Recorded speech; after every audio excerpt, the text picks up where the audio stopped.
Okay, here we are. All right. Ah, So, hello. So, I am Arian from Project She Went for Her Dreams and founder of the Mentor Circle. Today, I have with me one of my favorite people and a fellow mentor in the Mentor Circle. Is Tumi Soyinka is joining us for today's call, and she's going to tell us a little bit about her journey and her career and a little bit of advice and tips on her career journey to help us out. So, without further ado, hi, Tumi. Thank you for joining us today. honestly, thank you so much for having me, Ariane. I'm very excited about our conversation and super excited to be a mentor as part of Yeah, the circle. same here. So glad to have you part of the team. So let's kick it off here. So tell us a little bit about your journey. So you work at L'Oreal and you head up the Mizani account there, which is super exciting, and I want to hear more. So tell us a little bit how you landed in that role and sort of the steps it took to get there. It was the biggest mishmash ever. Some people, go to school, they study a certain thing, and that certain thing puts them in a specific industry, a specific role, and it's all carved out perfectly. Mine did not work out that way. So right now, to your point, I head marketing globally for a beautiful brand at L'Oreal called Mizani, which is all about servicing women who have textured hair, like me, like you. However, my background is actually music. My love and my passion growing up was always songwriting. I would, I somewhere have piles of notebooks filled with songs that I had written and composed, and I decided to take that further and study it. So my first degree was in music technology because I had all these beautiful words on paper and I was composing with piano because I was a pianist. But I wanted to know what it looks like to produce music. So I learned that for 3 years, got my degree down, loved it, did a lot of studio work, recorded an album, got the technical side down, sound engineering, all of it. And then I was like, okay, great, now I need to learn the business of music. I don't necessarily want to be the artist in front of the camera. I want to be the person behind the camera, producing. So I actually did a master's degree, or took a master's degree in music business management at the University of Westminster, back in London, which is where I was born. Okay. And that was incredible. It gave me a lot of insight into music law, music finance, all those different functions. And that was what got me into Universal Music. So I worked in the record industry with Universal for just under 5 years, where I got my first dose of marketing, my first touch point with what it looks like to market a product. And for me at the time, the product were musicians, artists, bands that we would sign, and we would, essentially create them into this entity that would sell millions of records worldwide. So I loved it. It was a bit of a rush for me. Never thought that I would ever do anything other than music. But I randomly got a call from a friend of mine who worked for a recruitment agency that serviced L'Oreal in the UK back in those times. And she'd gotten a call from L'Oreal saying, we're looking for a new candidate for this specific role, this brand called Mizani. She needs to have, or she or he needs to have these types of credentials or criteria. And for some reason, she thought of me. Like, as L'Oreal was speaking about this person, she was like, I wonder if Tumi would be interested. Yeah. So she did. She reached out, and she prefaced it by saying, "Look, I know you're a music girl. I know you love your life at Universal, but I couldn't help but think about you for this role. Would you be interested?" The long and short of it, because we've got more questions to get through, but the long and short of it is I was open to the opportunity. And sent her my CV, or resume as we say here in the US, and the rest was history. Within 5 days, I had met with 7 different people within the organization at L'Oreal, and was made an offer to move, and I took it.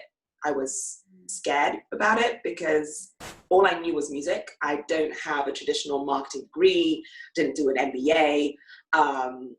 I didn't think I could do anything other than music. So I would say almost 10 years later, I'm still with L'Oreal, and I am still with Mizani.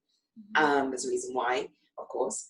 But yeah, that's essentially my trajectory. So I, worked on Mizani in the UK for about 5 years, and I am coming towards my 5th year actually here at Mizani in the US, but now with a global role, if that makes sense. Right, right.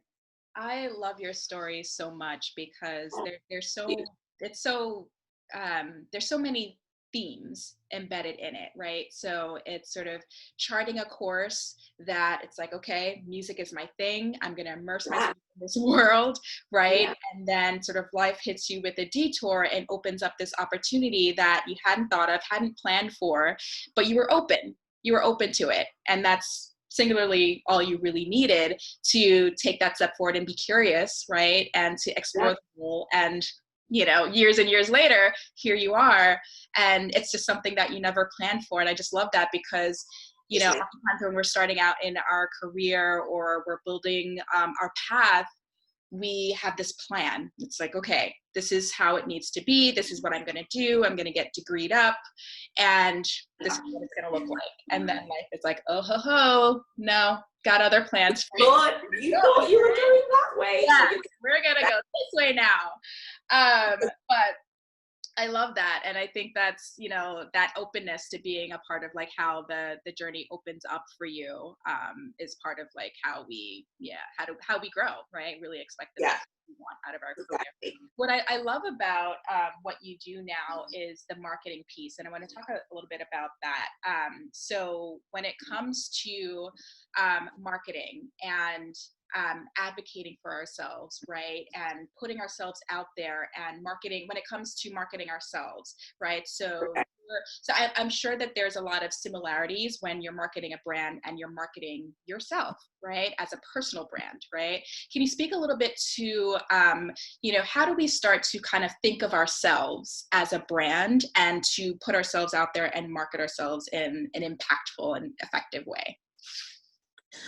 It wasn't until more recently, I would say, Ariane, if I'm honest, that I started to think more about personal branding. I am an introvert. I'm very internal. I don't spend a lot of time thinking about how to boost how to PR myself. I have had to be told by a number of managers that that's something you have to do. If you want to progress in your careers, like you have to elevate the conversation about yourself by PRing yourself, so that whenever you're not in the room, the people who are in the room are, your voice is being brought to the table without you even having to be there. And in order for you to be in a position or to get to a position like that, there's a lot of work that you have to do for yourself.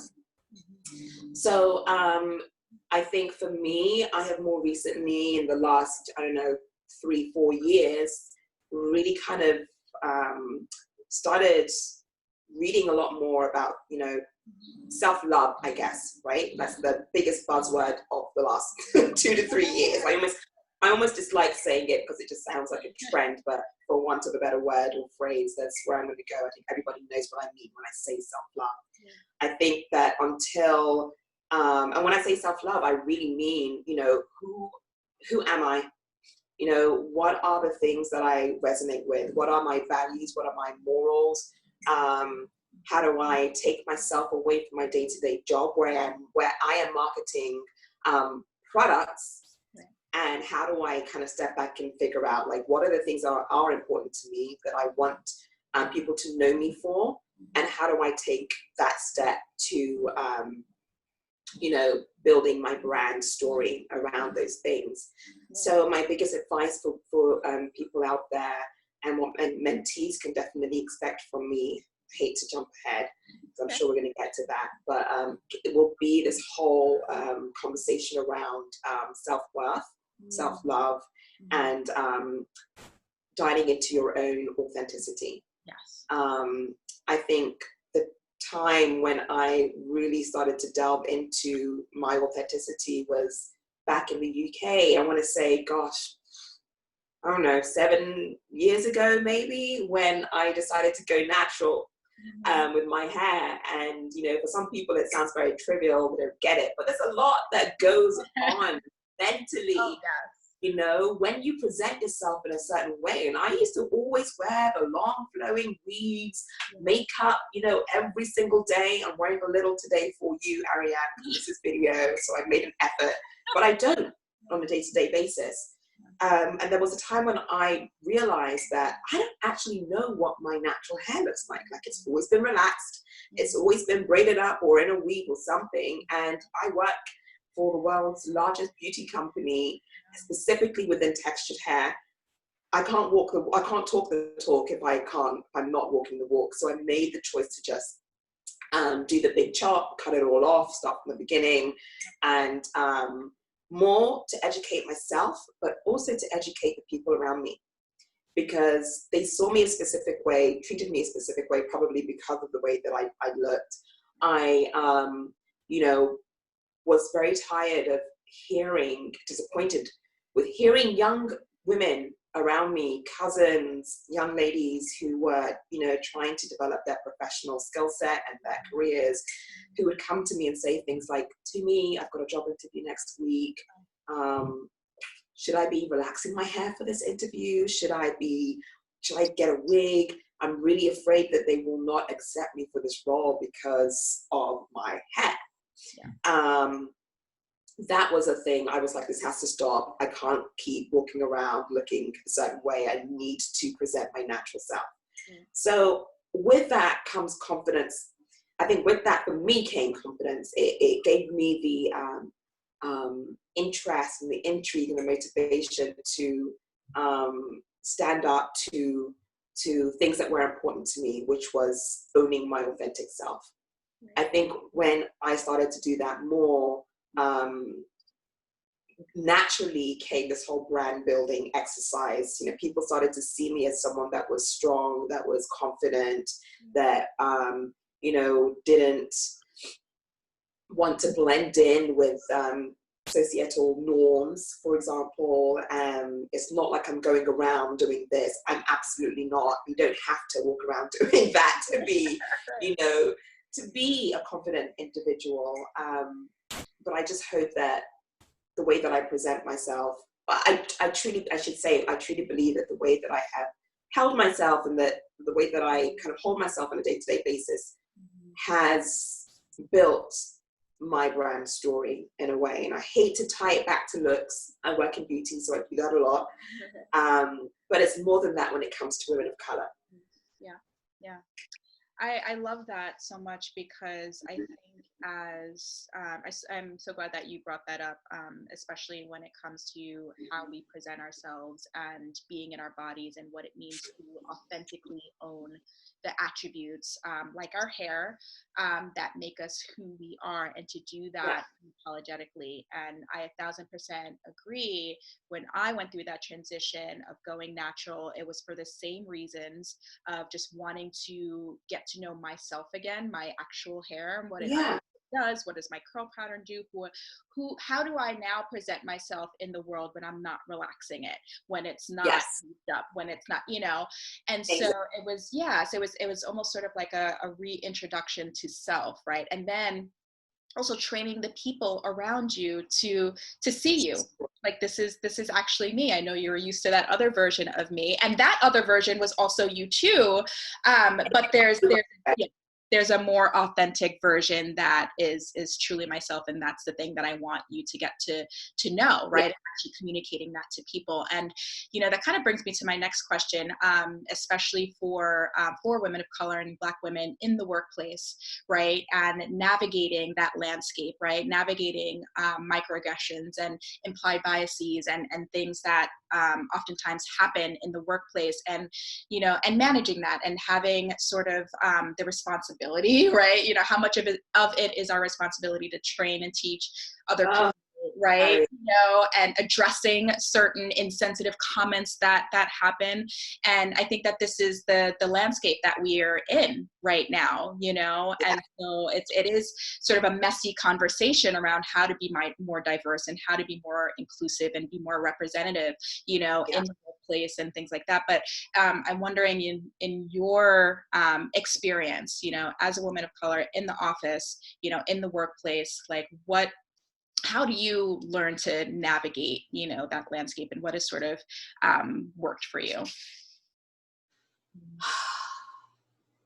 I feel so many ways about this question, and I'm trying to think of the most concise way that I can deliver this communication. It's a loaded question for sure. Oh, it is, because, and you know, we follow each other on Instagram, and I shared some weeks ago, you know, on my Instagram stories, this whole communication around, is it our job as women of color or people of color to talk about, to answer a lot of the questions that people who aren't of color have? Is it our job to educate them? Is it our job to, like, is it really? And I feel split on this one, because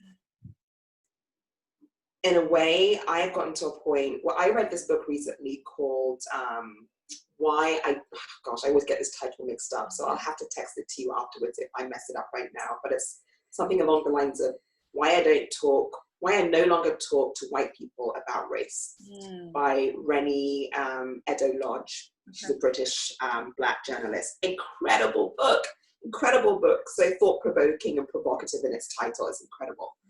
And it really made me think that, yeah, like every time I get asked questions about, you know, anything that is vaguely around our experience of women of color, and, you know, questions that are posed in ways that, you know, if we choose not to answer them, doesn't mean that we have evaded an opportunity to make, you know, white people feel better about themselves, to feel more educated about our experience. Like, should we feel that? Like, should we really have that ownership?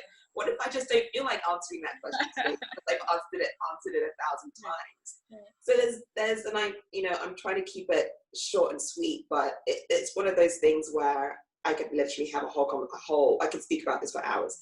But there is a level of education that needs to occur. Agreed. There absolutely is. You know, what I would say is we have the choice, and we should have the choice and the confidence to say, I'm not answering that today, because I know where this is going to go. And then there are times where it's like, I need to educate you on this point right now, because if I don't, and you walk away thinking that what you just said was okay, you're going to say it again to the same person in the same way, maybe even worse, an hour later, tomorrow, a month from now, and you're not going to get a favorable response. So I am going to educate you on this point right now. So I will say that, yes, I do have instances when that has happened. And, you know, when I say that has happened, it's, you know, a phrase has been communicated in a way that, yes, could be offensive. And perhaps, you know, someone like me who has thick skin didn't take offense to it, but somebody else in the room that doesn't, you know, that, you know, they've been alerted, you know, red flags are waving in their heads. I would like to take this chance to, like, you know, on a brand like mine, you know, again, Mizani is for, you know, women who have textured hair, and, you know, I work at Loreal, and a lot of our executives don't have textured hair, and they are men who are white, who don't live and breathe our experiences and what it means to braid our hair on vacation, why we do that, and why I decide to wear my hair, you know, in a unit one day, or natural like this, or in a twist, whatever. Like, they don't understand. It's not a case of I want to rock a, you know, a new look to impress my co-workers one day. It could purely be because of convenience. You know, I'm going on vacation, I don't want to deal with this, so I'm going to put it in braids. Like, there's a reason behind some of the choices we make. So I do take the opportunity on leading the marketing for a brand like Mizani to share with my senior leadership, you know, the insights behind who this consumer is. Because I think that helps them ground themselves in some of the strategic decisions we make as a brand and as a business. Because ultimately we are a business, and, you know, senior leadership will always have questions, and they'll always pick apart, you know, our strategy, which is their job to do.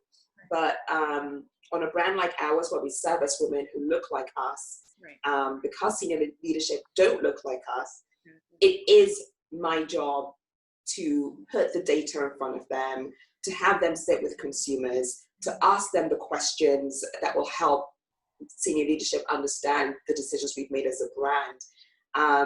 That is absolutely a job that I do have to do. And yeah, of course, sometimes it can be a little draining, because I feel like sometimes we've already addressed this, we've already had this conversation, but they don't know what they don't know. Right. So absolutely, education is paramount, and you've got to understand that without educating people who are in senior positions about our experiences, they just won't know. They won't know how to handle, they won't know how to communicate in certain ways, they won't know that, certain phrases are actually, trigger phrases, and, shouldn't necessarily be said in certain ways. So, yeah. I 1,000% agree. And, to your point earlier about like, whose onus is it to educate? And sometimes, we can opt out of that, of that conversation. It's like, actually, I'm not going there today. And there are times where we are like, I can't let that comment pass. I have to you, and not do it in a combative way, but in an educational way. Exactly. Okay, let's come to the table and have a conversation about why that comment was offensive and inappropriate. And so I do think that there's and we could save this for conversation part 2, because there's so much embedded in that, but it does get exhausting, as people of color, as women of color, to constantly have to have that conversation and do the heavy lifting. But we do need our allies and the non-minorities to also do their part, and to ask the right questions, and to ask what is the experience like for you? I don't know. That is why, we're having this conversation, and it's messy, there's no like blueprint for how to have the conversation. So I think we have to, go into it knowing that, it's going to feel messy and a little bit clunky, but that's how we get to the other side of this, So for all sakes and purposes, it is an ongoing conversation, but definitely there's an education piece that needs to happen for sure.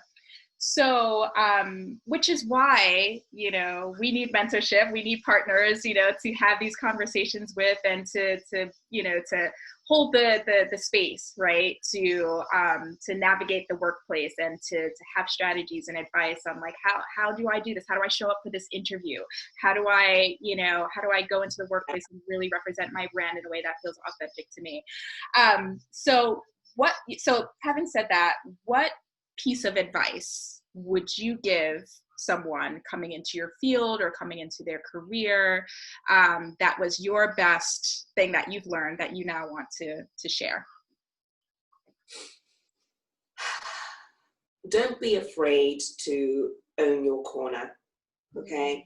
And for me, like, your corner could be your stage. I don't mean to, diminish it to a corner, but my point is, if you are passionate about something, and it's that one thing, it doesn't have to be a million things, because I think a lot of people think that they have to be famous for everything.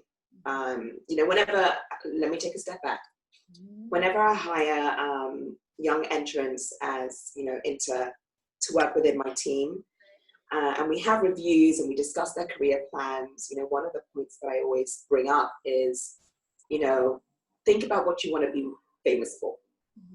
And, by famous, I just mean like, what is it that you want to be known for in this company? What is it that you want to be known for as part of eventually your brand building, the PR story around yourself? Like, pick a thing, pick your corner. And I say that because I grew up in a career where people wanted you to and still do want you to do tons of different things. Okay, like, don't just box yourself in a corner. Like, try working at that big brand, or try working in a big team, and get the big brand experience. I'm using that because that's very personal to me. I am not a big brand girl. I know I work at Loreal, but Loreal is a massive major corporation, and within Loreal you have a million different brands, okay? Large, medium, and small. And Mizani is a small, beautiful gem of a brand. And I have no issues being on a brand that is a niche brand because I see the potential of it. And I will only work for brands that I am passionate about, where I am the consumer. Because that's what works for me. I need to work somewhere. I find I resonate with roles and brands, I guess, that, where I'm actually the consumer. So my biggest piece of advice is find the thing that you want to be famous for, champion it in your corner. Don't be dissuaded by people who are telling you that you need to be doing more than just this. If this is the thing that you want to be known for, own it, love it, embrace it, be passionate about it, find ways to communicate about it, find ways where you become the expert and specialist in that. So that's where I'm going. That's where I've been in a while. I do hear people saying things like, oh, you're still on Mizani. Like, what's next for you? Why does there need to be a next? Right. Why does there need to be, and there will be, I'm sure, when the time is right. But I am no longer being, what's the word? I'm no longer using those voices to determine that I need to make a move. Right. Like, I found my corner. I am a specialist in my corner. People see me as a specialist in that corner, and I'm happy to wave that flag. So that's my biggest piece of advice. Find what you want to be famous for, champion your corner, and be the specialist that you want to be. Yeah, I love that so much. Really taking ownership of what the value is that you have to bring to the table. I love that. Yeah. So I'm so excited that you're one of the mentors in the mentor circle. And Me too. I think the mentees are going to get so much rich advice and experience from working with you. I'm excited. I wanted to ask you, what would it be like for those who are listening, for those who are hearing your story, what would it be like for someone to work with you as their mentor? What could they expect from you? I make them collaborative. I think that's one of the biggest things that I've learned to have to be, if I'm honest. I don't think I'm naturally collaborative because I've always, I've always been the person that works great on her own, right? Like, I'm that introvert, put me here and I will sail. But one of the biggest things that I've learned with working with an incredible team, on Mizani, is finding right people to partner with, understanding what their strengths are, understanding where their challenges are, and vice versa, so we can lift each other together. That's what we do, and that's how my team works. We are an incredible team. So I think that the mentees can find that value in our partnership. There will be partnership. I love a conversation. So there will definitely be conversations that are not just about necessarily what it is they want to gain from our partnership and, what they're hoping to get from, a mentee-mentor relationship necessarily, but I want to know what's going on personally. Like, it's not always going to be, all right, let's talk business. It's going to be, all right, what's going on personally? Because I find that kind of digging deeper into what's happening outside of the world of work and career are a ton of worms and, things that actually lead to the things that we're going to be discussing on a more career-based level. So I just hope that people, that the mentees will find that valuable, because I think it's more about just getting to the crunch. It's more about, okay, let's kind of peel back the onion a little bit and let's find the root of the cause matter and figure it out together. Yeah. So partnership for sure. Yeah.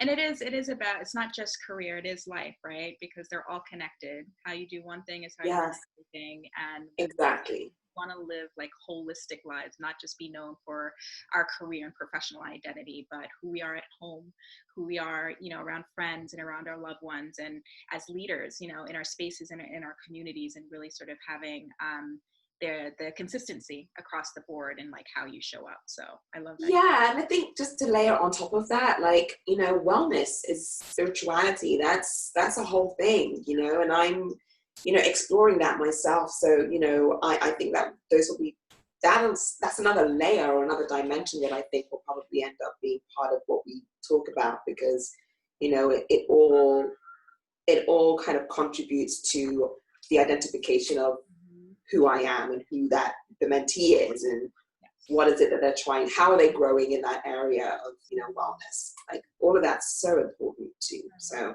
Yeah. I value that side of things as well. Absolutely. Oh, thank you so much for this conversation, Tumi. I'm really glad that you are part of the team and that our mentees will get to work with you and experience what it's like to really grow with you and be in partnership with you. We're super happy to have you on the team. Thank you for the talk today. And for everyone listening, stay tuned for more, and glad to have you join us. Until next time, we'll see you soon. Bye-bye.